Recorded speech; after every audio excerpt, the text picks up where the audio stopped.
All right, so here we are in my Bronco after my accident, but even with after the accident, like what's great about it is the sway bar. And you drove it before sway bar, and now I want you to drive it post.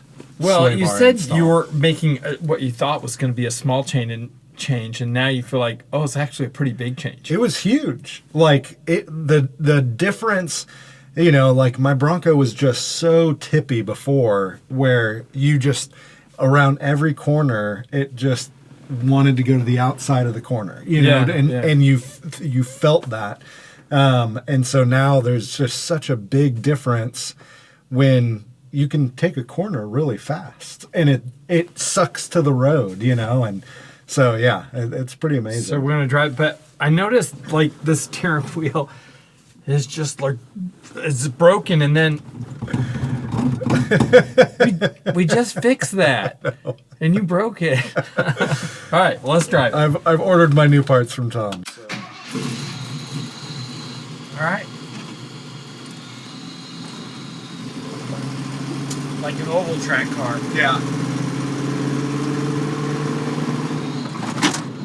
So speed bump, you still get the soft, like even though it's loud, I mean, it's a metal box, but it's still soft. But now you have the soft suspension, plus you get the sway bar that holds the tires down. I never slow down for those speed bumps. Yeah. It's really bad when I drive someone's car because I forget. It's like bang. Now it's cold today, so my transmission will not want to shift. Not too bad. Oh, wow. Big difference going around that corner. Totally different. When it's real cold, I have to shift it into second and then go back to drive. Till it warms up. Yeah. So last time when we were driving on this road coming back to your shop, it was like you felt it kind of darting, you know, in and out of the lane. And that was just that like tippiness. And I feel like even in a straight line, it has less tippiness. We'll do a bunch of circles at downtown Franklin. Perfect. That's a good idea. Get it on two wheels. Yeah. I know before, like... Yeah, there's a big difference here. When I would turn, you know, left from a stoplight, like if I punched it hard enough, it felt like my back end would squat down enough and I could almost lift a wheel. And now I don't feel that at all. So you only did the front one, right? Yeah. Okay. Then they make a rear. Yep. I assume. Yeah, it makes a big difference. Like, now the truck points like this instead of, you know, floating around the corner. Exactly. Yeah, that's nice. I wonder if a rear sway bar would make it even corner flatter. I know, like, the difference from, like, adding the front sway bar made, like, would it be the same amount of difference adding a rear sway bar, or would it just be a little bit better? You know, like, I don't know. I don't know how much of a difference. But for me, driving this thing every day and then putting that sway bar on, I mean, I immediately felt the difference and was just blown away by how different it made it feel. And a lot of people said, oh, you can't put a sway bar on when you have shock hoops. And I guess somewhere that has been a thing. Mine fits between the shock hoops. It hasn't had the self-clearance yet. But I was kind of like, well, if it doesn't, or if it, you know, has some issues, I don't really mind, like, you know, it rubbing on the shock hoop a little bit. But as far as I can tell, it hasn't been a problem at all. Yeah, it has really good manners around the corner now, and I don't notice the weight of the...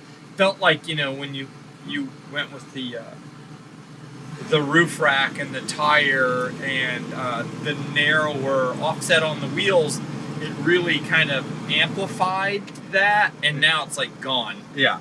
Like literally just canceled all that out, and it probably even corners better than when it had the wider wheels on. Yeah, 100%. 100%. So I have a 2.5 inch lift with a 1 inch body lift. And I recently put on the 5165 Bilstein dual reservoir shocks. And before, when I first got this Bronco, I don't even know what lift was on it. It had, some just stiff springs and blocks in the back. And it was probably about 2.5 inches. But, when you'd go over a speed bump, it would knock your teeth out kind of thing. And now, when you go over a speed bump, it would knock your teeth out. But it didn't sway at all, it didn't move, like the body didn't roll. And now adding the soft shocks and the tire on top, like it added to that body roll. So even that, like just going around the corner, that sway bar really helps balance you out so much. So you got the blocks are out now. You've got a 2.5 inch lift, and you have a pretty small body lift. Yeah, right? 1 inch body lift. Okay. And the reason for that is really at 2.5 inches is the kind of what they say the maximum that you can lift your Bronco without having to change like your brake lines, your drive shaft length. Some of that stuff, like, now it's not across the board, like, with Broncos, everything is different. Like, you can't say a blanket statement for a Bronco and have it apply to every Bronco. But for the most part, when you add a 3.5 inch lift and above, then you're going to have to get a longer drive shaft. You're going to have to get longer brake lines. You'll have to get longer axle tubes, and parking brake cables. So a 2.5 inch lift kind of keeps you under having to do those additional things. But if you're restoring a truck, then who cares? Well, a lot of people are restoring trucks that were, used for rock crawling or out in the woods, and they had big lift kits and stuff, and none of them ever have the parking brake cables connected. Oh, yeah. They're just hanging there because they're too short. Yeah. So, but I did just buy a set for a customer, and through Tom's Off Road, they were like $27 a side. Oh yeah. So they're not expensive, right? And it's not a really super hard thing to replace, but they're either disconnected because the truck was lifted, and or they just quit working. Yeah. So if somebody wants to replace their suspension or put a new lift that's going to ride nicer, what 2 options would you recommend? Well, there's 2 different things really that you look at when you're talking about lifting your Bronco. First, the appearance. Like, obviously, a lift is going to change the appearance of the Bronco. It's going to change the stance. It's going to allow you to fit bigger tires under there. So there's a lot of things that a lift will visually change, but it doesn't have to change, the driving manners that much.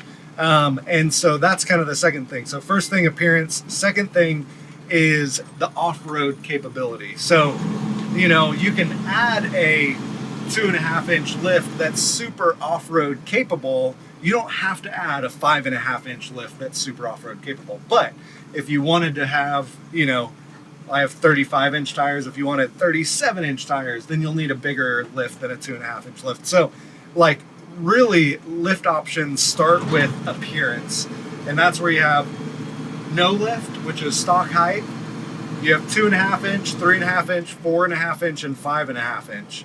And in that, in each of those lift inch options, then you have the different stages. And Tom's Off Road calls it there's stage 2 lift, stage 3 lift, and stage 4 lift.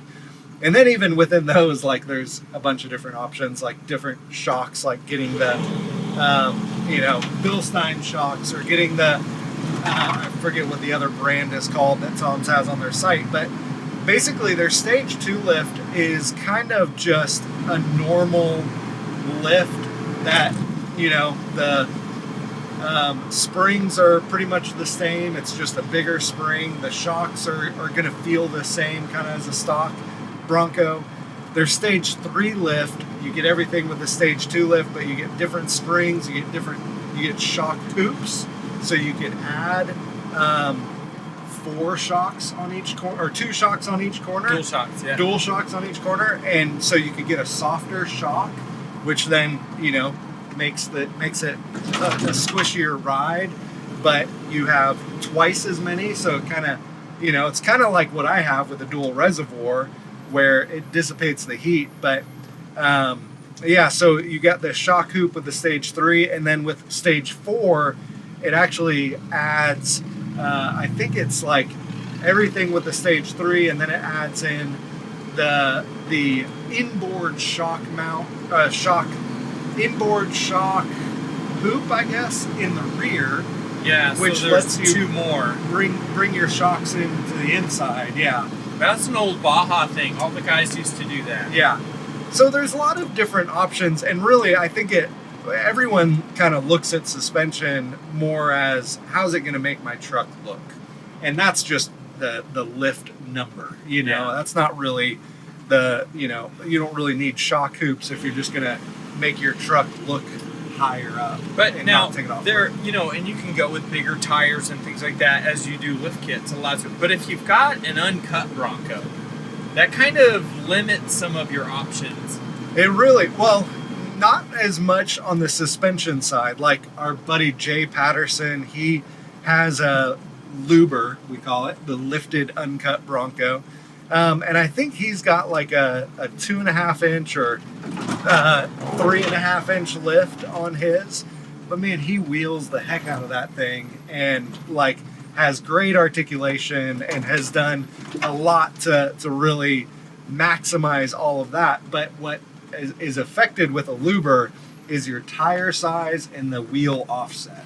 So you really want a skinnier tire, or to have your wheel offset to tuck up to the inside under that fender. So that's the main difference there. But yeah. Well, I think I'm gonna need to loan you a steering wheel. I got a splinter. What did you like? Did you go backwards? And Yeah, just I jerked it so hard that it telescopes now. It's separated. That's like 3/4 of an inch separated, and I broke the steering wheel. Yeah, it was a hard hit for sure. But well, there you go. The final thoughts on the sway bar. Would you recommend a sway bar? I would love to drive it again with another one in the back where we go drive it really hard, but the one, it's like a whole different truck. Yeah. Like, do you know what retail was on that?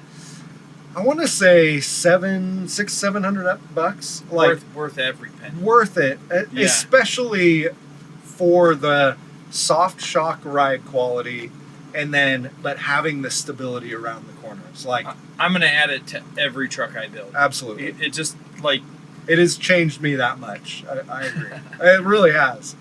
It hasn't improved your driving. No.